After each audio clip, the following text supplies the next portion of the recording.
ನನ್ನ ಅರಗಿಣಿ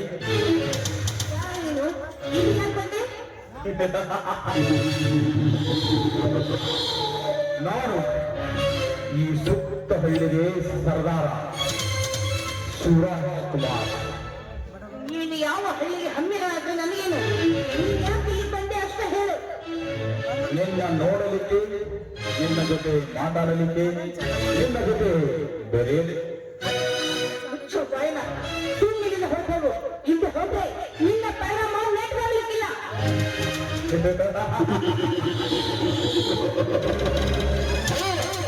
ನಾನು ಇಲ್ಲಿಂದ ಸುಮ್ಮನೆ ಹೊರಟು ಹೋಗಲು ಬಂದಿಲ್ಲ.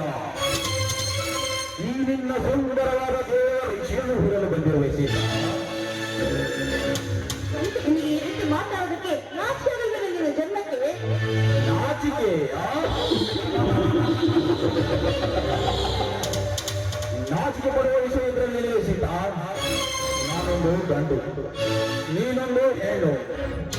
ಹಾಯ್ ನನ್ನ ರಗಿಣಿ, ಒಂದು ಬಂಧುವ. ನಾನೊಂದು ಹೆಣ್ಣು, ಆದ್ರೆ ನಾನು ಮದುವೆಯಾಗಿರುವ ಹೆಣ್ಣು. ನನಗೆ ಗೊತ್ತು ನೀನು ಯಾರು, ಇಲ್ಲಿ ಹೇಗೆ ಬಂದಿ ಅಂತ ಚೆನ್ನಾಗಿ ಗೊತ್ತು. ಸುಮ್ಮನೆ ಹಠ ಮಾಡದೆ ಬಂದು ನನ್ನವನಾಗು. ಸಾಧ್ಯವಿಲ್ಲ, ಅದೆಂದಿಗೂ ಸಾಧ್ಯವಿಲ್ಲ. ಒಂದು ಉಳಿದರೆ ನಾಯಿ, ಮುನಿದರೆ ಮಹಾಮಾಲಕರು. ನೀನು ಮಾರಿಯಾದರೆ ನಿನ್ನನ್ನು ವೀರಲೋಕದ ಪ್ರಯಾಣ ಬೆಳೆಸುವೆ. ಸೀತಾ, ಸುಮ್ಮನೆ ಹಾಳು ಮಾಡದೆ ನನ್ನೊಂದಿಗೆ ನನ್ನವನಾಗು. ನಿನ್ನನ್ನು ಪ್ರೇಮ ಮಂಚದಲ್ಲಿ ಇಟ್ಟು ಹಾಗಾಗಿ ತೂರಾಡುವೆ. ಒಂದು ಹೆಣ್ಣಿಗೆ ಸಿಕ್ಕಂತೆ ಮಾತಾಡಲಿಕ್ಕೆ ನಾಚಿಕೆಯಾಗಲಿಲ್ಲ ನಿನ್ನ ಜನ್ಮಕ್ಕೆ. ಒಳ್ಳೆ ಮಾತಿನ ಹೋದಾಗಲೇ ಸುಮ್ಮನೆ ಇಲ್ಲದೆ ಕಾಣ್ತಾ ಇಲ್ಲ. ಇಲ್ಲಿಂದ ತೆಗೆಯುವ ಚೀರ ಅದು ಹಾಗೆ ಅಲ್ಲ. ನಿನ್ನಿಂದ ಸುಖಪಟ್ಟಾಗ ಮಾತ್ರ. ನಾಚಿಕೆಯ ಬದಿಗೆ ಹೆಸರು ನರಾಧಮ. ನಿನ್ನ ಮನೆಯಲ್ಲಿ ಯಾರೋ ಅಕ್ಕ ತಂಗಿ ಇಲ್ವೇನೋ? ಅಲ್ಲಿ ಹೋಗಿ ತೀರಿಸ್ಕೊಂಡಿದ್ದ ಕಾಮದ ಹೋದ. ಒಳ್ಳೆ ಮಾತಿನ ಹೋದಾಗಲಿಲ್ಲ ಹೋಗು. ಈಗ ಹೊರಗೆ ನಿನ್ನ ನಾಳೆ ಹತ್ತಿರ ಮಡುವಿನಲ್ಲಿ ಮಡಗಿಸಬೇಕಾಗುತ್ತದೆ. ಎಚ್ಚರ. ನನಗೆ ಎತ್ತರ ಹೇಳುವ ತುಚ್ಛ ಹೆಣ್ಣೆ. ಎತ್ತ ನೀನು ಒಂದು ಹೆಣ್ಣು. ನೀವೇನು ಮಾಡಬಲ್ಲೆ ನನಗೆ? ಏನು ಮಾಡಬಲ್ಲೆ? ಹೇಳಿದ್ದಲ್ಲ, ಒಂದು ಹೆಜ್ಜೆ ಮುಂದಿಟ್ಟು ನನ್ನ ಮುಟ್ಟೋದಕ್ಕೆ ಬಂದಿದ್ದೆ ಅಂದ್ರೆ ನಿನ್ನನ್ನ ಇಲ್ಲೇ ಮಣ್ಣನ್ನು ತೋಡಿ ಬಿಡ್ತೀನಿ ಅಂತ. ಅದು ಆ ಕಾಲ, ಇದು ಈ ಕಾಲ. ನಿನ್ನೆಂತ ಹೆಣ್ಣಿನಿಂದ ಇದು ಸಾಧ್ಯವಿಲ್ಲ. ಸೀತಾ, ನಾನು ಕೈಯಲ್ಲಿ ನಿನ್ನಂತೆ ಕೊಟ್ಟುಕೊಂಡಿಲ್ಲ. ಸುಮ್ಮನೆ ಹಠ ಮಾಡದೆ ಕೇವಲ 5 ನಿಮಿಷ ನನ್ನವರಾದರೆ ಸಾಕು. ನಿನ್ನನ್ನು ನನ್ನ ಪ್ರೇಮ ಬಂಧನದಲ್ಲಿಟ್ಟು ಹಾಯಾಗಿ ಜೋಪಾನ ಮಾಡುತ್ತೇನೆ. ಮುಚ್ಚು ಕಾಪಿ ಬಾಯಿನ ಸಹಸ್ರೇವನ ಅಕ್ಕ ತಂಗಿ ಅಂತ ತಿಳಿದು ಪ್ರತಿಕ್ರಿಯೆ ಆಡಲು ಪಾಠ ಹೇಳ್ತಾ ಇದೆಯಲ್ಲ. ನಾಚಿಕೆಯಾಗಲ್ವೇನೋ ಈಗಿನ ಬಂದ ಜನ್ಮಕ್ಕೆ? ಒಳ್ಳೆ ಮಾತನ್ನ ಹೇಳ್ತಾ ಇದೀನಿ. ನೀನೇನಾದ್ರು ನನ್ನ ಕೆಣಕೋಲಿಗೆ ಬಂದಿದ್ದೆ ಅಂದ್ರೆ ನನ್ನ ಸುಡುಗಾಲಿಗೆ ಆ ಹುಡ್ಕೊಡ್ಬೇಕಾಗಿತ್ತು ಯೋಗ್ಯ.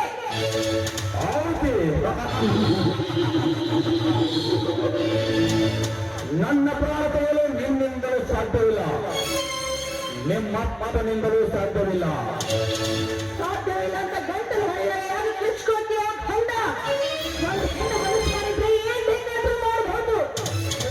ಕೊನೆಯದಾಗಿ ನಿಮಗೆ ತಿಳ್ಕೊತಾ ಇದ್ದೀನಿ. ದುರುಟಿಗೆ ಹೊರಟು ಹಿಂದೆ ಹೋದ್ರೆ ಅಷ್ಟು ಕರೆದು ನಿನ್ನ ಮಾಡಬಹುದಾಗುತ್ತದೆ. ನೀನು ಒಬ್ಬ ಅಪ್ಪನ ಹತ್ತಕ್ಕೆ ಹುಟ್ಟಿದ ಮಗ ಅಲ್ವೋ?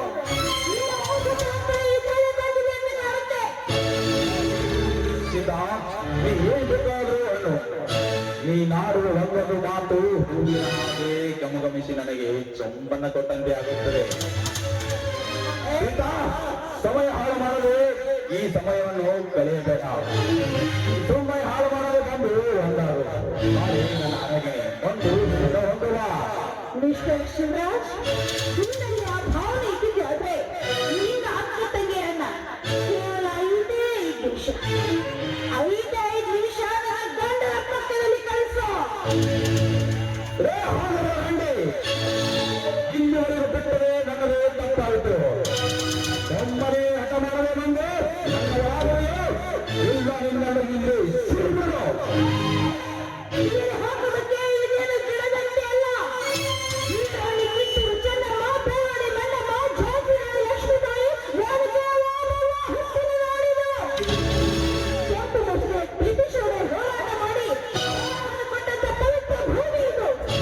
ಇಂಥ ಪವಿತ್ರವಾದ ಮಣ್ಣಿನಲ್ಲಿ ಹುಟ್ಟಿದ ಈ ನಮ್ಮ ಹಿರಿಯರ ಎಂಬುದನ್ನು ಸೀತಾ, ಅದು ಆ ಕಾಲ, ಇದು ಈ ಕಾಲ. ನೀನು ಅಂತ ಹೆಣ್ಣು ಆಗಲಿಕ್ಕೆ ಸಾಧ್ಯವೇ ಇಲ್ಲ. ಮಾನಕ್ಕೆ ಹೆದರದ ಹೆಣ್ಣು ಪ್ರಾಣಕ್ಕೆ ಹೆದರುತ್ತಾಗುತ್ತಿದೆ. ಈ ಜಗತ್ತಿಗೆ ಎದುರಾಗಲೇ ಸುಮ್ಮನೆ ಹೊರಟೋಗಿಲ್ಲ. ಸೀತಾ, ನೀ ಎಂತ ಗರತಿ ಅಂತ ನನಗೆ ಚೆನ್ನಾಗಿ ಗೊತ್ತು.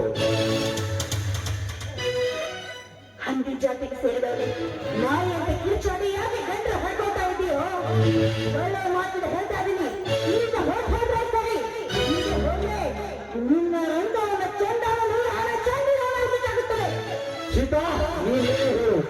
ಇನ್ನು ನಾನು ಈ ಸಮಯ ವ್ಯಕ್ತ ಮಾಡಲಾರೆ. ಒಂದು ವೇಳೆ ಈ ಸಮಯ ವ್ಯಕ್ತ ಮಾಡಿದರೆ ನಾನು ನಮ್ಮ ಅಪ್ಪನ ಮಗನೇ ಅಲ್ಲ.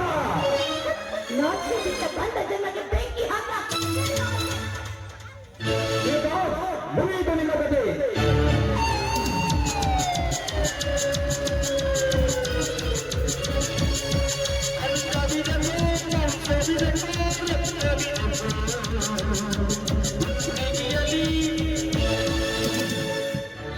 ಪಾಪಿನ ಮಗನೇ, ಒಂದು ಹೆಣ್ಣನ್ನು ಕೆಳಗುವ ನೀನು ಮನುಷ್ಯನ ಇಲ್ಲ ರಾಕ್ಷಸನ? ನನ್ನ ವಿಷಯದಲ್ಲಿ ಮಧ್ಯ ಮಾತಾಡಲು ಬಂದಳು ನೀನ್ಯಾವನೇ? ನನ್ನ ಪವಿತ್ರ ತಾಯಿಯ ಮಗ. ನಿಮ್ಮಂತ ಹಂಸಾಸುರ ಮಕ್ಕಳನ್ನು ಈ ನಾಡಿನಲ್ಲಿ ಕಳುಹಿಸಲು ಬಂದ ನಿಮ್ಮಪ್ಪ ನಿನ್ನ ಯಮರಾಯ. ಲಕ್ಷ್ಮಣ್, ಸುಮ್ಮನೆ ನನ್ನ ತಂಟೆಗೆ ಬರದೆ ಇಲ್ಲಿಂದ ಹೊರಗು.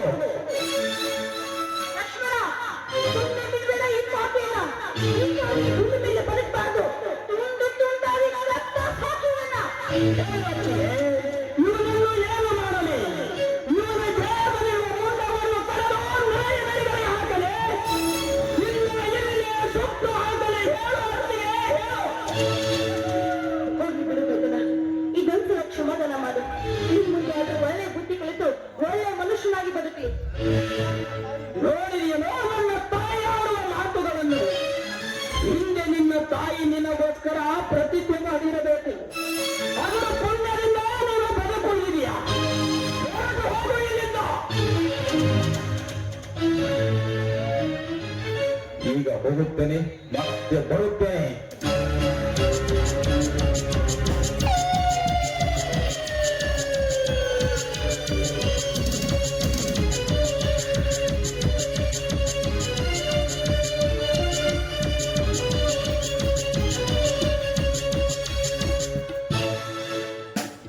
ಏನು ಹೊತ್ತಿಗೆ ಈ ಸಮಯದಲ್ಲಿ ನೀವು ಬಂದಿದ್ದೀರಾ? ಇನ್ನೇನ್ ಮಾಡ್ಲಪ್ಪ, ಊಟದ ಹೊತ್ತಾದ್ರೂ ನೀನು ಊಟಕ್ಕೆ ಬರಲಿಲ್ಲ. ನಿಮ್ಮನ್ನ ಶ್ರೀಮಂತರ ಮನೆಗೆ ಹೋದ್ರೆ ಅವರು ಕೂಡ ಬರಲಿಲ್ಲ. ಅದಕ್ಕೆ ನಾನೇ ಬುಟ್ಟಿ ತಂದ್ಬೇಕು ಅಂತ ತಗೊಂಡ್ಬಂದ್ಬಿಟ್ಟೆ. ಆದ್ರೆ ಒಂದು ವಿಷಯ ಇಲ್ಲ. ಏನು ಈ ನಡೆದ ಘಟನೆ ನಿಮ್ಮ ಅಣ್ಣನ ಮುಂದೆ ಹೇಳ್ಬೇಡ. ಇಲ್ಲ ಅಂತಿಗೆ, ನಿನ್ನ ಆಣ ಮಾಡಿ ಹೇಳ್ತೀನಿ. ಈ ವಿಷಯ ನನ್ನ ಅಣ್ಣನ ಮುಂದೆ ಹೇಳೋದಿಲ್ಲ. ನಡೆ ಅತ್ತಿಗೆ, ಮನೆ ಕಡೆ ಹೋಗೋಣ. ಆಯ್ತಪ್ಪ, ಸರಿ ಹೋಗೋಣ.